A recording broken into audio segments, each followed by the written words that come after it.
She just said, mommy, you know what?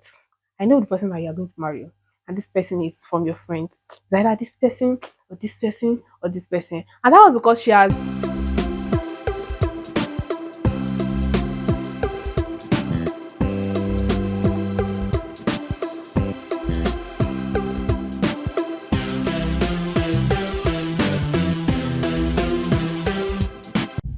Hi guys, welcome back to my channel. My name is Ifeoluwa Akipelu. If you're new here, you can call me the Lady Ife. Thank you so much for stopping by. Welcome. If you haven't subscribed, do make sure that you subscribe to this channel and give this video a thumbs up if you like what I'm talking about. And today, in continuation of the relationship series that we have started, we'll be talking about how to prepare yourself for a relationship, how to prepare for the right person, preparing for Mr. Right, and everything that has to do with it. A lot of times I've heard people say that, okay, if how do I prepare for a relationship? I know that this relationship phase is really coming soon. I know that after this season is my relationship phase or something. How do I get myself prepared? What do I really need to do? How do I position myself for the right person and stuff like that? So if you are asking that question also, then this video is for you. Or if at all you have to answer this question, you have to tell somebody this, then watch this video. To all my returning subscribers, I celebrate you. I love you. Thank you for always watching. Please do make sure that you share this video with your friends that would love things like this. Thank you. The 5 tips that I'll be sharing with you today will practically help you to prepare for a godly relationship and date intelligently. So let's get started. Tip number one, discover and know yourself. There is no way you want to prepare for a relationship if you have not properly discovered yourself and love the person that you have discovered. Then if you know that you want somebody to come and join you on this relationship journey, you want somebody to work with you, then you have to ask yourself this question: who am I? Where am I going? What are my career plans? What is my purpose? What are my belief system? What are my values? What are the things that are also dear to me? So knowing all of these things are part of the things that would help you to prepare for the person that God is preparing for you. I hope you got that. Understand yourself emotionally, understand yourself spiritually, understand yourself financially. What phase of life are you really? Okay, maybe emotion spiritually. I know that okay, I'm still a baby, then I don't think it is high time I go into relationship yet. I think I should still take my time and walk with God properly. Financially, I'm still trying to find my feet, then relationship is expensive. So let me gather more money, let me do this, let me do that. Emotionally, I haven't taken control of my emotions completely. I'm very emotional. I'm not emotionally intelligent. Go, then you have work to do. You have to sit down and work on all of these things, all of these aspects. Then if you know that okay, you've gone beyond the level of being a baby, okay, what is the next thing in this?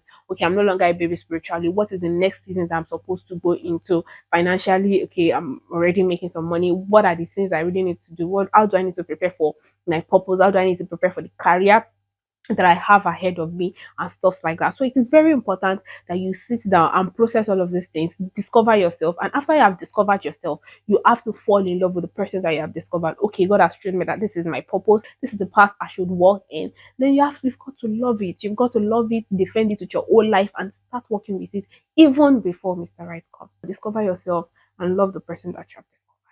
Thank you. Number two, ensure you have a healthy relationship and boundary with your friend. In preparing for a relationship, it's very important that you look around you and look at it. Who are my friends? Because most times you will end up marrying somebody in the circle of your friends. I remember when I was in school, there was this lady that she just said, mommy, you know what?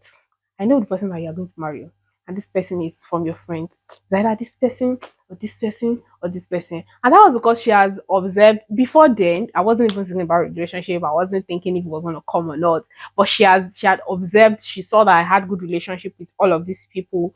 And if I thought if I was not marrying them, then I would most likely marry somebody that has their trait. That means for me to be attracted to this kind of person as for a friend, that means I'll practically attract this kind of person as my husband too. So she could literally say that if these are the kind of friends, these are the kind of guys that are around you, then this will most likely be the kind of person that you'll marry. And at the end of the day, when the person ends up marrying, you won't be surprised. You'll be like, well, all of this while, that's the kind of person you've always been attracted to. So it's very important for you look at your friends.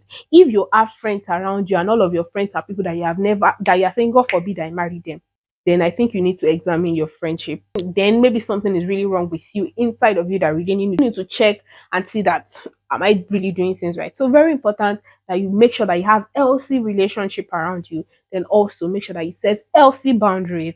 Not that you are friends with somebody and we don't even know if you are dating the person or not. You are saying something like, we are not really dating, but maybe friends with benefits or something like that is not accepted in the kingdom. Set healthy boundaries and have beautiful relationship around you. That is how to prepare for a relationship. And number three, set a standard. I know that a lot of people have issues with all of these things. I'm going to tell you that having a list is not bad. Yes. In the book of maybe one of these days, I'm going to do exposition on the book of Genesis 24. It was one of the scriptures God gave me when I was preparing for marriage. I sat down with it, I studied it, and I picked the precept for my relationship from that book of Genesis 24. And when Abraham was sending his servants to go look for a wife for his son, he made a list. Any woman that does this, any person that does this, any person that does this. So, as a child of God, it's not bad for you to have a list. But that list that you have set, where is it coming from? Is it from selfish motive? Is it from the things that God have told you that your husband is going to be like? Is it from revelation? Or is it from just mere desire and selfishness? You've got to have a standard, because if you don't have a standard, you definitely fall for anything. So your list, you know that number one thing, definitely going to marry somebody that loves God. It's part of your list. I'm going to marry somebody that is intelligent, that is smart. It's not bad to desire something like that. That was why I said you should have a list. I remember when I was dating my husband, no, before my husband came to the picture, I had a list. And one day I just went back after I'd entered the relationship, and I literally saw that all of the things that I wrote in my list, with all of the things, none of it failed. They were all of the things that my husband had. I remember I wrote, of course, a man that is spiritually beautiful. And there was a day I was praying, and God just even told me, don't worry, Allah is not just spiritual, he's spiritually beautiful and physically sweet. Let us leave it like that. And I looked at it, list number one, check, number two, check, number three, check, number four, check, number five, check, and that was it. That was my standard, and I put my standard into a list. So this person must fear God. So as a child of God, it is not left for you to know the kind of standard you will set for yourself. If you are truly a child of God, then you know that you cannot compromise on some things. You cannot compromise on and person. You cannot compromise on the person going to church, being a devout child of God, dedicated to kingdom things, not selfish, freely giving to God, and stuff like that.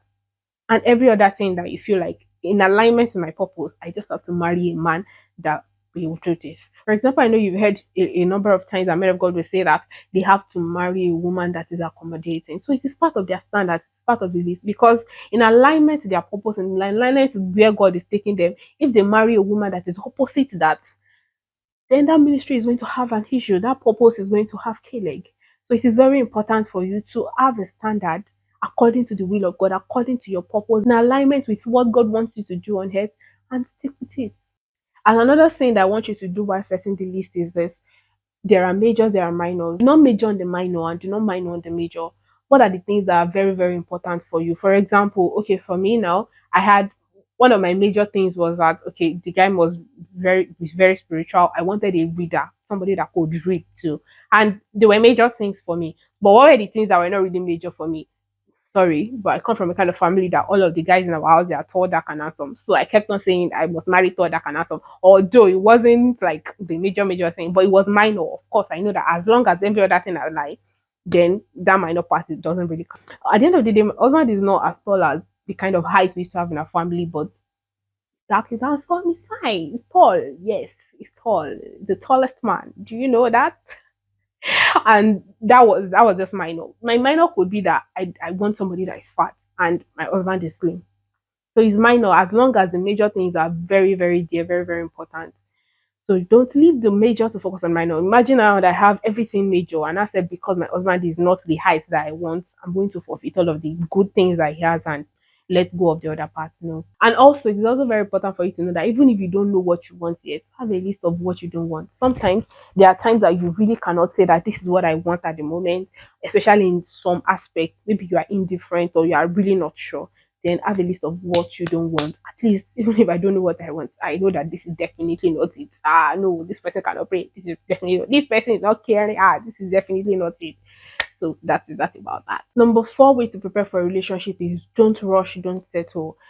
if you are a student and you are listening to this, there is this or you are in a particular phase where everybody around you is going into a relationship, everybody is getting married.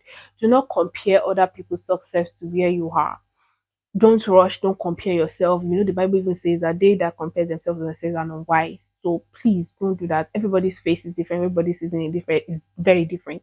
I remember that we when I was in school, we used to be four friends like that. I used to carry ourselves about, pray around and stuff like that. And at that moment, I was the last person to enter into a relationship. The first person, second person, third person, fourth person, third person rather, they all entered the relationship, and I was the only one. I didn't even know that my relationship was going to come at the time that it was going to come. I was just busy enjoying myself and doing the things I know how to do. So I was the last person to enter a relationship at that moment. And surprisingly, I that entered the relationship last was not the first person to get married and stuff like that. Some of the relationships worked, some didn't work at the end of the day. So don't compare yourself. If I had compared myself that because everybody in my circle was getting a relationship and I now had to rush into something like that, yeah, me too, I must have somebody, I must just do this, then I'm going to hurt myself emotionally. I might even lose something spiritually if I don't do things in a way that I'm supposed to do them. So don't compare yourself. Do things the way that you're supposed to do them. And lastly, number five thing that you should be doing to prepare for Mr. Right, to get yourself prepared for a relationship is get busy. I'm a big fan of getting busy because actually it's in the place of getting busy that I found my spouse. It's the place of getting busy that people have found their spouse. Get busy with God, get busy with your purpose, get busy with your career, get busy with personal development, read books, study, attend conferences, engage in intelligent conversations, have friends that will sharpen you and stuff like that. It's very important that you get busy and not just sit down folding arms while expecting a miracle to happen. Get busy with your life, develop yourself, be the kind of woman that is irresistible, be the kind of man that everybody wants. And I know that if you're able to do all of these five things successfully, trust me, before you're even done with them, the star is already waiting for you if it is God's season. So conclusively, if you're already doing all of these things, then I'm sure that you're on your way to having a relationship. And if you haven't, please start doing them as soon as you can. And I am sure you're on your way to attracting the right person that God has for you. If you have any other tips, please do share them in the comment section below. If you haven't subscribed, please subscribe and hit the notification bell so that you can know. And when you're done watching this video, do make sure that you watch the rest of the playlist here. Watch other videos relating to relationships so that you can go and prepare yourself accordingly. Thank you so much for staying up until now. And this relationship series continues, and I'll see you in my next video. Bye.